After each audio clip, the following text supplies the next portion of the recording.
तो धृतराष्ट्र एवं पांडु की उत्पत्ति के होने के बाद समस्त प्रजा धर्मशील, त्यागशील, सत्यशील एवं परस्पर प्रेमशील होकर काम, क्रोध, मद, लोभ रहित होकर उन्नति की ओर बढ़ रही थी। सभी प्राणी भय मुक्त एवं स्वच्छंद वातावरण में धन धान्य से संपन्न होकर जीवन यापन कर रहे थे। भीष्म ने धृतराष्ट्र, पांडु व विदुर को पुत्रवत पालन करते हुए तीनों को वेद, वेदांग, गदा युद्ध, खंग चालन तथा नीति शास्त्र, इतिहास, पुराण एवं विभिन्न शास्त्रों की शिक्षा में निपुणता दिलवाई।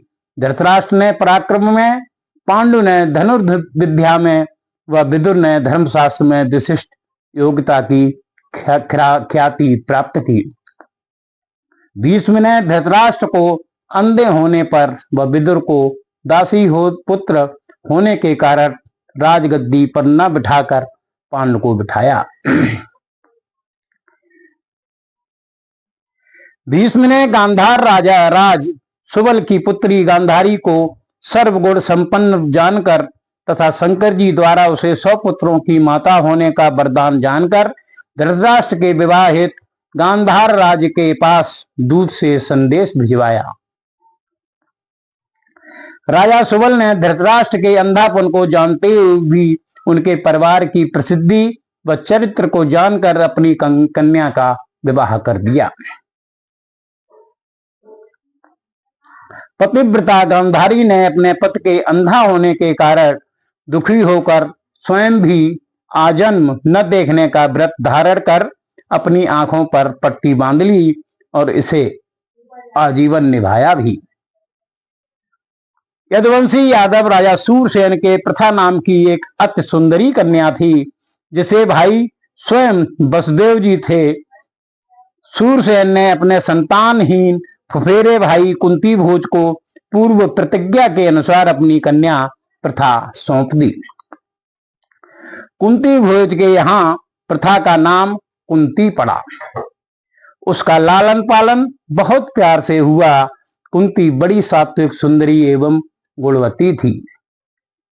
एक बार दुर्वासा ऋषि राजा कुंती भोज के यहाँ आए और उन्हीं के यहाँ रहकर भिक्षा भोजन करने, बिना रोक टोक के कहीं आने जाने, शयन व बैठने में कोई बाधा न पहुंचने की दशा में रहने की इच्छा व्यक्त की।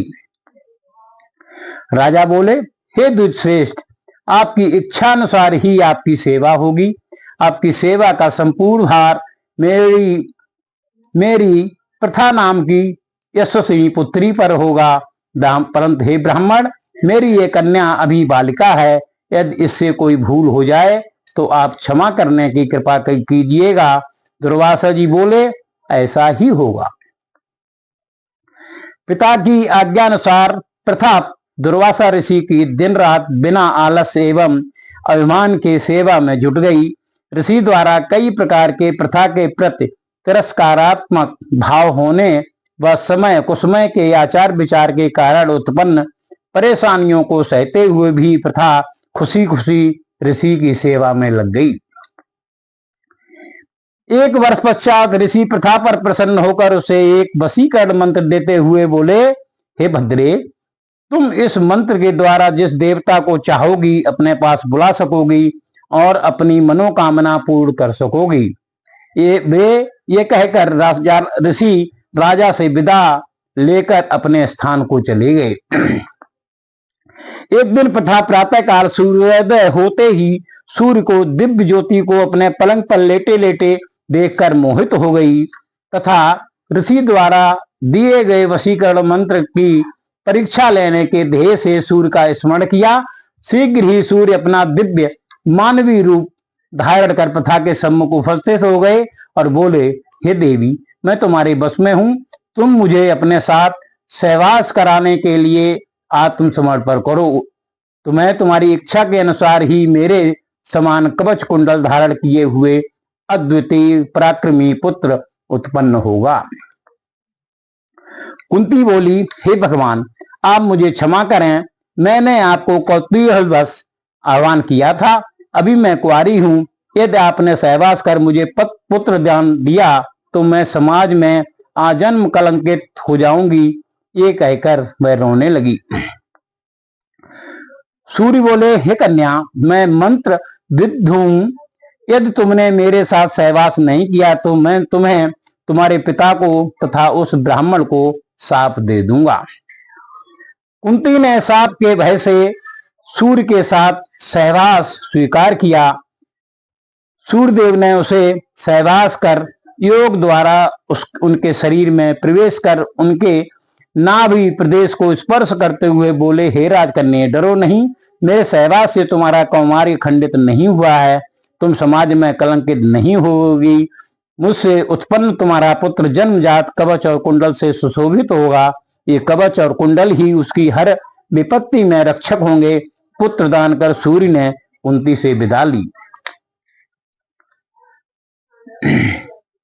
कुछ समय बाद कुंवारी कुंती से दिव्य कवच कुंडल से शोभायमान सूर्य के समान तेजस्वी पुत्र उत्पन्न हुआ। लोक लज्जा के डर से भयभीत कुंती ने जन्म के तत्काल बाद ही उस बच्चे को एक सुंदर संदूक में रखकर एक दासी की सहायता से अश्व नदी में बहा दिया। संदूक अश्व नदी से बहता हुआ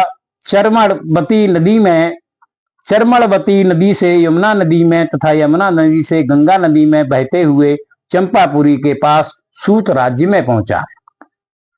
उसी समय धृतराष्ट्र के अभिन्न मित्र संतानहीन अधिरथ ने अपनी पत्नी राधा के साथ भ्रमण करते हुए गंगा के किनारे उस सुंदर संदूक को देखा। अधिरथ ने संदूक जल से निकालकर खोला। संदूक में दिव्य रूप वाला कवच कुंडल से युक्त नवजात शिशु को देखकर आश्चर्यचकित होते हुए प्रसन्न चित्त से अपने पुत्र विपासु अधिरथ ने राधा की गोद में शिशु को डाल दिया। राधा उस बालक को यत्न पूर्वक पालन करने लगी। यही बालक आगे चलकर कर्ण कहलाया।